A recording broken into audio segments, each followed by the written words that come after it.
कछुआ सुबह सुबह नहा धोकर गमछे से पोंछते हुए होल में घुसता है, लेकिन उसमें से कुत्ता निकलता है। फिर ये पेड़ पर चढ़कर गिद्ध के घोंसले में कूदकर सो जाता है। क्या रे भिखमंगिया? फिर इसको उठाकर नीचे ले जाता है और फिर ये साला दूसरे के घर में चुपचाप इधर उधर झांक कर घुस जाता है। अच्छा। और बिस्तर पे कूद के ओढ़कर सो जाता है। सारा रात सोया नहीं। तभी इस घर का मालिक गिलहरी बर्फ में जम कर आता है और सीधा आग के पास जाके बर्फ को पिघलाता है। अरे दादा रे। फिर जाके उसी बिस्तर में सो जाता है जहाँ कुत्ता पहले से सोया हुआ था, लेकिन इसको गिलहरी का बदबू लगने लगता है। इधर उधर देखा तो कोई भी नहीं दिखा।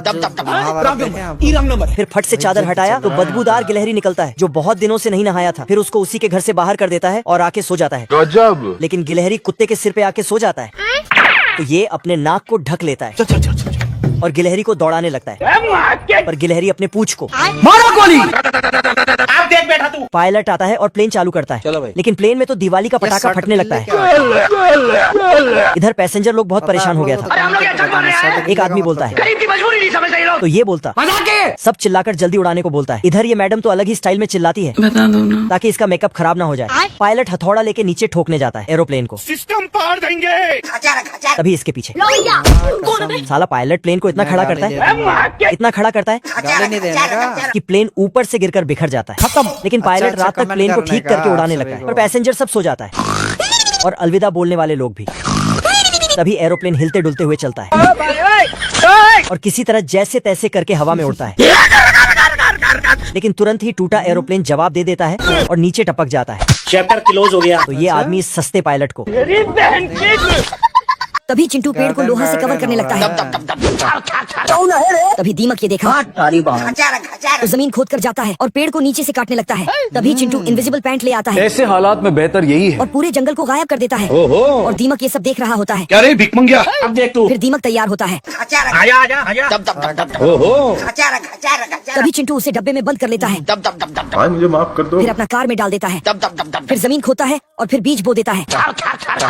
फिर 2 सेकंड में जंगल उग जाता है। तभी दीमक भी किसी तरह निकलता है। मैं तेरा दोगला बनना उतारता हूँ अब। तभी चिंटू बड़ा दीमक बनाकर आ जाता है। अपने आप को समझा ला कि क्योंकि मैं जानता हूँ। अबे तू थोड़ा सा मुर्गी ने जमीन में बीज डाली और इसे सुई धागे से सीने लगी। बकरी दौड़ के आई। तभी पीछे से गजोधर ने उसका पैर पकड़ा और हल जोतने लगा। सभी मुर्गियां गाते हुए काम करने लगी और इधर ये केचुआ जमीन को छेदने लगा, जिसमें एक एक करके ये पक्षियां अपने अंडों को डालने लगी और फसल कुपोषित ना हो उसके लिए सस्ते हेलीकॉप्टर से माल पानी छिड़कने लगे और दोनों खरगोश गाते हुए जमीन समेटने लगे। इधर बगुला अपने जबड़े में पानी भरता और चिड़ियों की छलनी में डालने लगे और अपनी अलग सी बारिश कर दी। और कुछ ही दिनों में मकई की फसल पककर तैयार हो गई और टमाटर भी रेडी हो गई। मेरे गर्लफ्रेंड के गाल की तरह लाल हो गए। जॉनी भैया फसल काटने आए और एक गाड़ी मकई काट ली है। सुबह इस इलाके का हाल ऐसा होता है जैसे जानवरों को फुल टाइम नौकरी पर रखा हो। घास भी खुद नहीं काटते, छोटे जानवरों से पूरा लॉन साफ कराते हैं।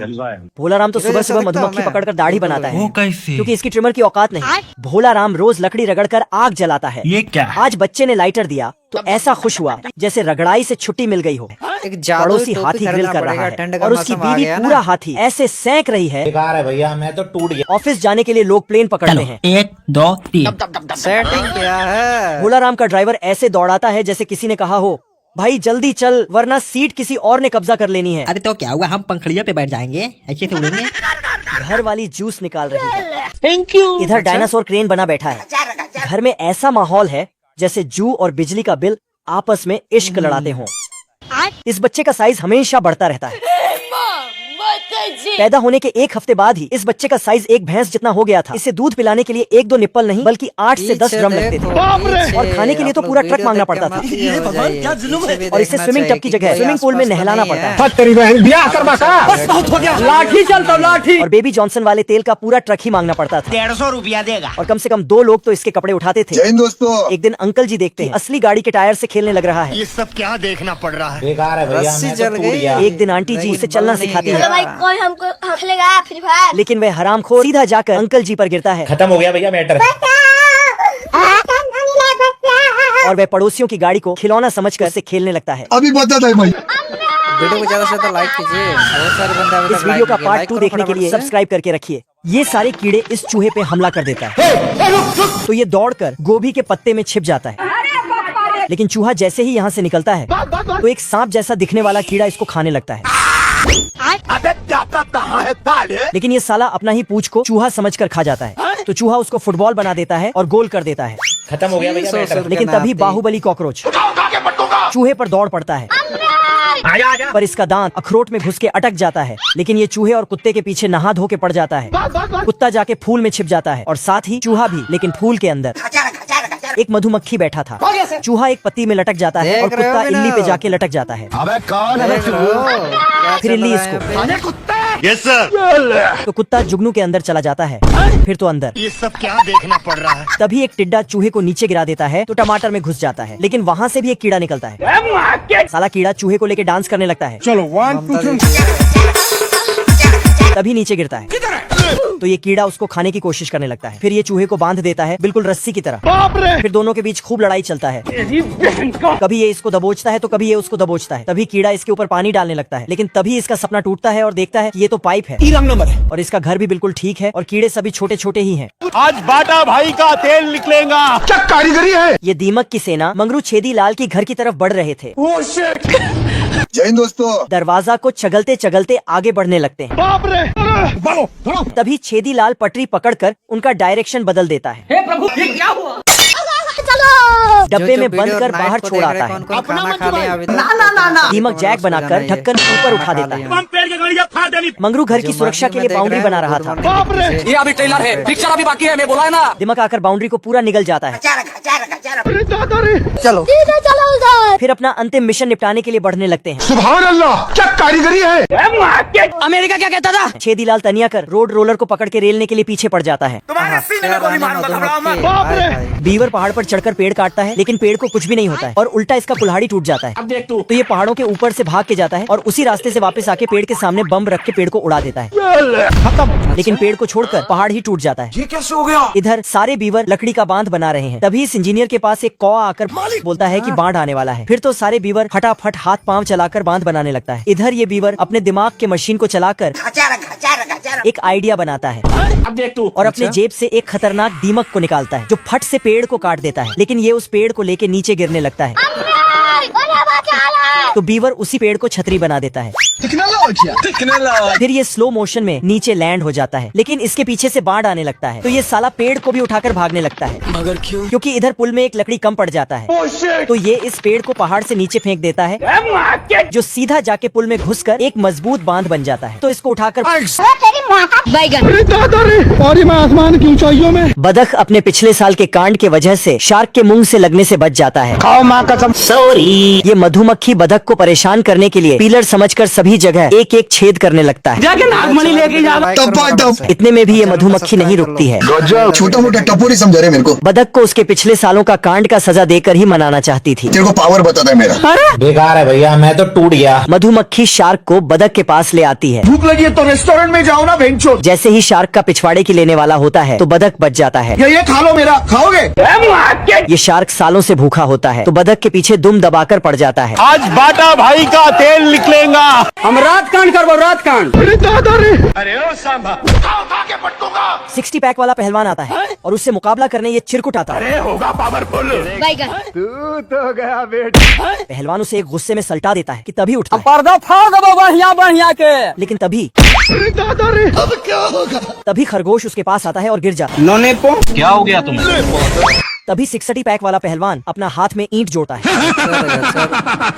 बाप की चड्डी फटी पड़ी।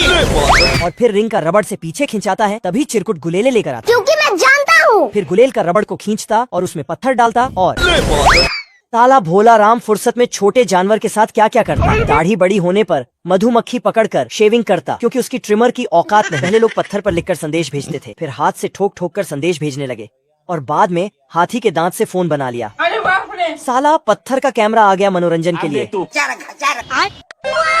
पत्थर से बॉलिंग गेम खेलते हैं। खेल का तरीका वही, बस फर्क इतना कि 3 छोटे बंदर पिन खड़े करते थे। वेंडिंग मशीन भी थी। सिक्का डालो, जो निकले वही लो। घर लौटो, रस्सी खींचो अंकल, तुम्हें ऊपर खींच देंगे। घर पहुँच, गर्म पानी से नहाओ। घर बनाने का तरीका नेक्स्ट लेवल। कछुए के सिर से खंभे ठोकते हैं। साला मगरमच्छ की पीठ से लकड़ी काटी जाती है। एक पैर वाले दैत्य के सिर से गड्ढे बनते हैं। अरे भिकमंगिया क्या देख रहा है। डायनासोर कि पूंछ से पिटाई होती है। चचा स्प्रे से दीमक को तभी दीमक नोजल बंद कर देता है। चचा तो स्वर्ग जाने लगता है, तभी पुलिस चचा आकर उसे उठाता है। चचा चुपके से दीमक को पकड़ने जाता है, लेकिन तभी दीमक उसके हाथ में हथकड़ी बांधकर उस खंभे को, तभी सुअर चचा पानी के पाइप को दीमक के घर में भरता है। तभी दीमक और जैसे ही नल ऑन करता है तो खराब हो जाएगा। मैं तभी पुलिस वाले चचा उल्टा उसे ही पकड़कर बम को उसके हाथ में जलाकर भाग जाता है। तभी सुअर चचा पुलिस वाले चचा के स्टेशन में आता है तेरे नाम का कुत्ता पालो साले। और फिर चचा थोड़ा दिमाग लगाता और दीमक को काम में लगा देता है। इस आदमी ने सुट्टा पीकर फेंक दिया और सूखे पत्तों में आग पकड़ लिया और एक आग का बच्चा पैदा हो गया। रोम रोम भाइयों। बच्चा इतना खतरनाक कि तुरंत एक छोटा पौधा निकल गया और 100 मीटर ऊंचे पेड़ों को राख बना दिया और खुद ही फायर ब्रिगेड को कॉल करता है। Hello fire brigade full speed में आई क्योंकि मैं जानता हूँ। और बबलू पाइप लेकर सीधा फायर स्टेशन तक पाइप को कनेक्ट किया, लेकिन भाई साहब नल खोलना ही भूल गए। आप लोग भी हेडफोन लगा लीजिए अगर है तो, ठीक है? नहीं तो अकेले में फिर जाकर भागकर नल चालू किया, जोर का प्रेशर आया